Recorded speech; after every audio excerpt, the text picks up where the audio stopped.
সবাই আমরা হাততালি দেই।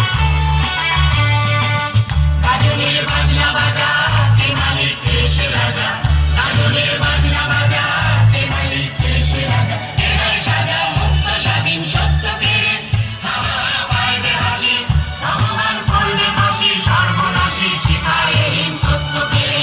তারা রইল কপাট ভেঙে ফেল করবে লোপাট, রক্ত জমাট শিবর পূজার পাষাণ বেদী।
আমরা সকলে হাততালির মাধ্যমে তাদেরকে উৎসাহিত করি, সকলে হাততালির মাধ্যমে আমরা উৎসাহিত করি।